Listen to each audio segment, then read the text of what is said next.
और उन्होंने ख़ास तौर पे जैन जी का एक्नॉलेज किया उनके अचीवमेंट को लेके, उनके इनोवेशन को लेकर, उनके पॉजिटिव एटीट्यूड को लेकर।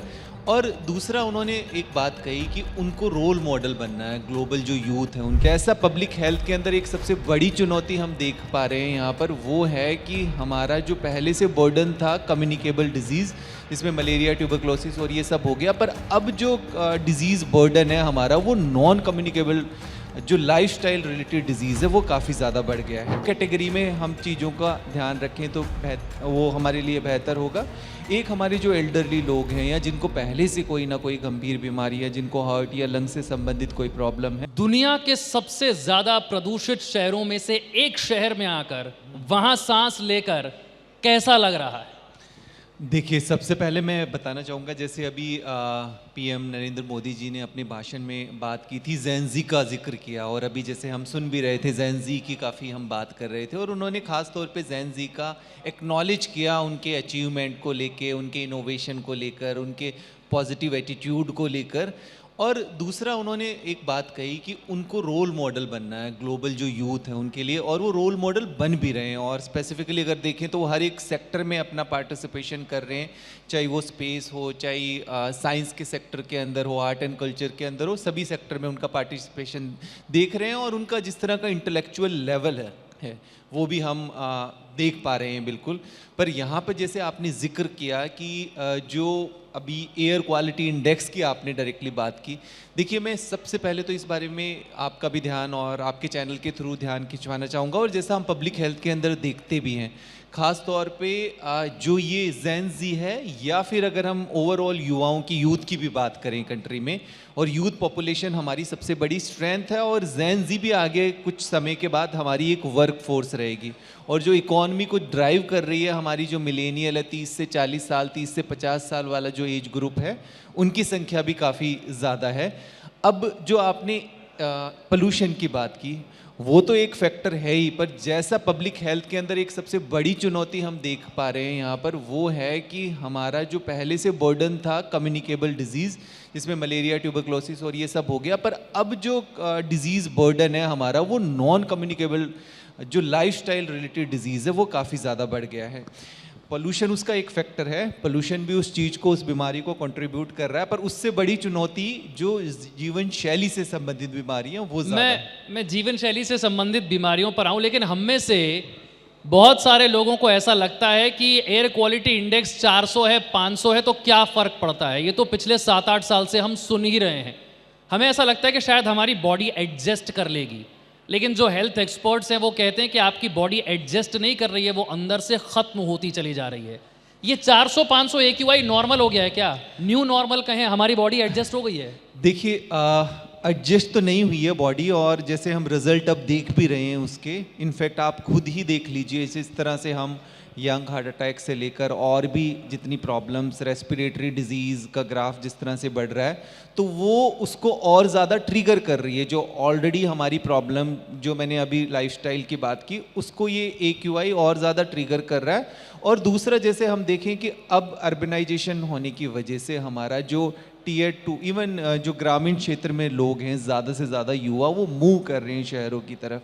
तो अब यहाँ पर एक चीज़ हमें अंडरस्टैंड करने की ज़रूरत है कि AQI खाली ऐसा नहीं है कि इन कुछ 3 महीनों के अंदर ही ख़राब होती है। अगर हम थ्रू आउट ईयर देखें, अल्टीमेटली हमारे लिए अगर हेल्दी, हम लंग्स के लिए बात करें या ओवरऑल वेलबींग के लिए बात करें, तो AQI हमारा 50 के करीब होना चाहिए, पर 50 तो थ्रू आउट ईयर ही हमारा नहीं देखा जाता। तो अब इसमें एक चीज़, गवर्नमेंट के स्तर पे जो भी चीज़ें हो रही है, जो काम कर रही है सरकार, पर कुछ चीज़ें हम लोगों को व्यक्तिगत तौर पे करने की ज़रूरत है, अवेयर होने की ज़रूरत है। ये AQI तो बिल्कुल ठीक नहीं है। जैसा हम कंपेयर भी करते हैं कि अगर आप नॉन स्मोकर भी है तो भी आप 20 पैकेट्स ऑफ सिगरेट, 20 सिगरेट्स आप डेली पी रहे हैं इस तरह की एयर क्वालिटी के अंदर। पर अब आपको करना क्या है कि देखिए, अब जो बाहर जो AQI है उसको अगर आप कंट्रोल नहीं कर पा रहे, तो कुछ चीज़ों का तो एटलीस्ट आपको ध्यान रखना पड़ेगा, ताकि वो जो AQI है आपको उतना ज़्यादा हार्म ना करे।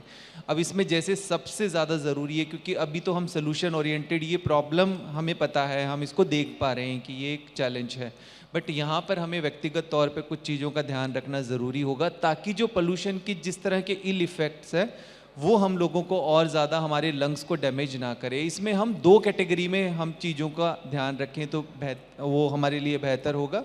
एक हमारे जो एल्डरली लोग हैं या जिनको पहले से कोई ना कोई गंभीर बीमारी है, जिनको हार्ट या लंग्स से संबंधित कोई प्रॉब्लम है, छोटे बच्चे हैं क्योंकि उनके लंग्स अभी डेवलपिंग फेज़ में होते हैं, और एक अगर हम वैसे युवाओं की बात करें जैसे उनको और कोई प्रॉब्लम नहीं है, तो कुछ वो ध्यान रखे सलूशन डे टू डे की लाइफ में। मतलब इसको न्यू नॉर्मल नहीं बना देना कि नहीं ये हमारे लिए नॉर्मल ही है, वो आपको हार्म तो करेगा ही करेगा।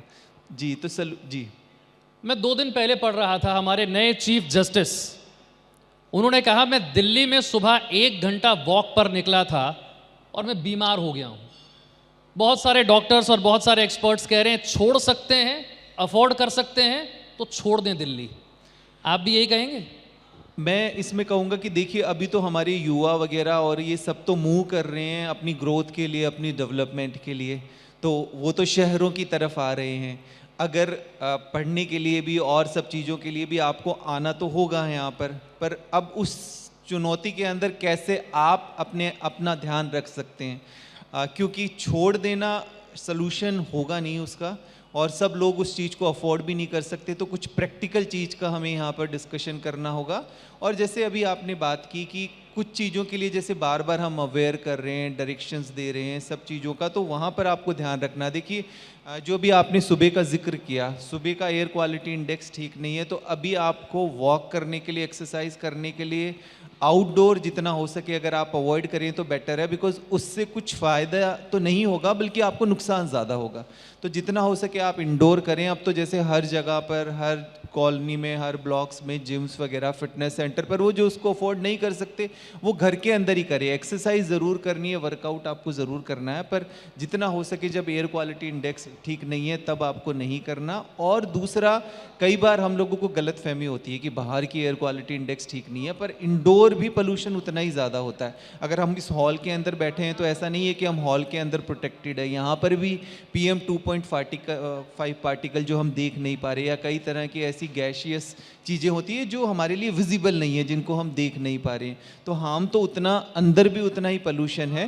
बट यहाँ पर यही है कि सिंपल सी कुछ चीज़ें हैं कि भाई अभी तो आपको उसमें जितना हो सके अपना इम्यून सिस्टम बढ़ाना है, अपनी बॉडी को स्ट्रेंथन ज़्यादा करना है, बीमारियों से जितना हम लाइफस्टाइल डिजीज़ से अपने आप को बचा पाएँ, नहीं तो फिर जो पोल्यूशन की मार है वो ज़्यादा हमारी बॉडी को और डिटोरिएट करेगी, अफेक्ट करेगी।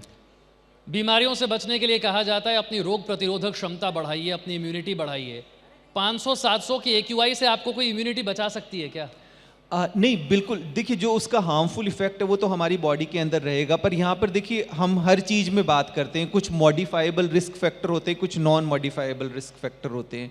अब कुछ हमें पता है कि ये चैलेंज है, पर जो हमें पता है कि जो हम कर सकते हैं एज एन इंडिविजुअल, सरकार के स्तर पे जो चीज़ें करनी है वो करनी है, पर एज एन इंडिविजुअल जो हम कर सकते हैं उतना हमें प्रोटेक्शन तो करना ही करना है। अब देखिए क्यों गवर्नमेंट भी बात कर रही है कि स्कूल के अंदर शुगर बोर्ड वगैरह लगा रहे हैं, अवेयर कर रहे हैं। ऐसे ही पोल्यूशन का हम लोगों को पता है कि ये वाला हमारे कंट्रोल के अंदर नहीं है, पर जितना हम बॉडी को स्ट्रेंथन कर सके वो हम लोगों को करना ज़रूरी है। और जिसके अंदर अभी देखिए पोल्यूशन से जो बॉडी को हार्म हो रहा है वो हो रहा है, पर उससे ज़्यादा अगर मैं डेटा देखूं, पब्लिक हेल्थ का डेटा देखूं, तो जो लाइफस्टाइल डिजीज़ है वो नंबर्स बढ़ता ही जा रहा है, सालों साल वो बढ़ता जा रहा है, जिसमें डायबिटीज़ हो गया, हार्ट डिजीज़ हो गया, मोटापा हो गया, ओबेसिटी हो गई, सब तरह की।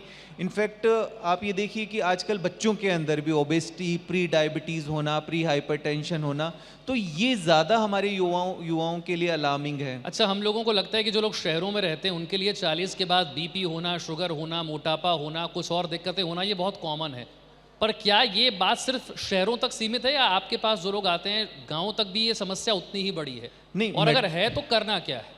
तो मेट्रोपॉलिटन सिटी शहरों के अंदर तो ये चीज़ें बढ़ ही रही है, इसमें कोई डाउट नहीं है, पर अब वो सेमी अर्बन एरियाज़ और बाकी ग्रामीण क्षेत्रों के अंदर भी वो चीज़ पहुंचना शुरू हो गई है।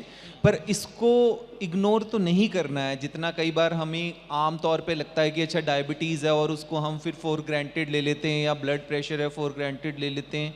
तो ये चीज़ें फॉर ग्रांटेड तो आपको नहीं लेनी है, क्योंकि यही आपके कंट्रीब्यूट, मतलब आप ये देखिए ना कि अगर आपको 20 साल 25 साल की एज के अंदर इस तरह की मेटाबॉलिक सिंड्रोम होना शुरू हो गया, बीमारी कोई होना शुरू हो गया, आपका वज़न ज़्यादा बढ़ रहा है, जब 30s 40s में पहुँचेंगे तो वहाँ पर आपको फिर आप वो वाला हमारा एक इकोनॉमी वाला फोर्स है, वो जो हमारी इकोनॉमी को भी बढ़ा रहा है, वो हमारा एक मेन वर्क फोर्स है, और वहाँ तक पहुँचते पहुँचते अगर हमारी हेल्थ कॉम्प्रोमाइज़ हो जाएगी तो हमारे लिए फिर कुछ मीनिंग नहीं रहेगा। तो इस वजह से उसको कॉम्प्रोमाइज़ तो नहीं करना। और जैसा इसमें मैंने सलूशन की बात की, तो ख़ास तौर पे जैसे अभी गवर्नमेंट का इनिशिएटिव बहुत अच्छा है कि स्कूल के अंदर जैसे शुगर बोर्ड वगैरह लगाया है, स्कूल के लेवल पे लोगों को अवेयर करना ज़रूरी है। और साथ के साथ उससे जो ऊपर वाला लेवल है, जो कॉरपोरेट जो वर्किंग पॉपुलेशन है, हमारे युवा हैं, वहाँ पर जितना ज़्यादा अगर उन लोगों के लिए स्क्रीनिंग हो, मतलब हम लोगों के पास सभी तरह के प्रिवेंटिव टूल्स अवेलेबल है, पर हर जगह पे इनफैक्ट सभी कॉरपोरेट्स के अंदर वो स्क्रीनिंग होना मैंडेट हो जाता है, क्योंकि ये जितनी भी बीमारियों की मैं बात कर रहा हूँ,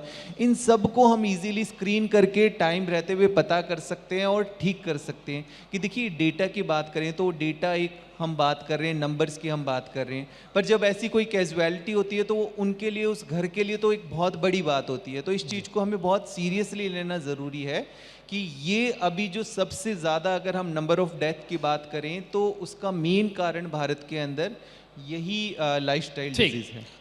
हम सबको अब इंस्टेंट सॉल्यूशंस की आदत पड़ गई है। एक आखिरी प्रश्न मैं आपसे पूछना चाहूंगा, यहाँ बैठा हर शख्स, चाहे वो किसी भी उम्र का हो, स्वस्थ रहना है डे टू डे लाइफ में, ऐसी 3 सिंपल चीज़ें कौन सी हो सकती हैं जो बिल्कुल समय नहीं लेंगी, लेकिन अगर वो 3 चीज़ें आप डेली करते हैं तो आप स्वस्थ जीवन जी सकते हैं?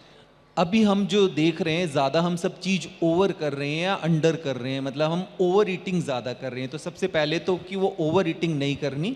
आजकल हम ऐसा नहीं देख रहे कि न्यूट्रिशंस मतलब डेफिशिएंसीज ज़्यादा, आजकल खाना ज़्यादा खाने की वजह से प्रॉब्लम हो रही है। तो ओवर ईटिंग आपको नहीं करनी है अगर आपकी डेस्क जॉब है, बहुत ज़्यादा आपका मूवमेंट वगैरह नहीं है। दूसरा, सबसे ज़्यादा जितनी भी रिसर्च अभी हम देख रहे हैं, चाहे ICMR, WHO, सब कुछ, उसमें ये पाया गया है कि हमारी जो मूवमेंट है वो कम हो गया, मोबिलिटी कम हो गई है, और शरीर को मूवमेंट बहुत ज़्यादा पसंद है हमारे सभी जॉइंट, सभी मसल्स के लिए। तो सबको मूवमेंट ज़रूर करना है। और तीसरा सबसे इम्पॉर्टेंट, हम स्लीप डिप्राइव्ड हैं, मतलब भारत में लोग, अभी युवा जनरेशन है, वो नींद ठीक से नहीं लेते।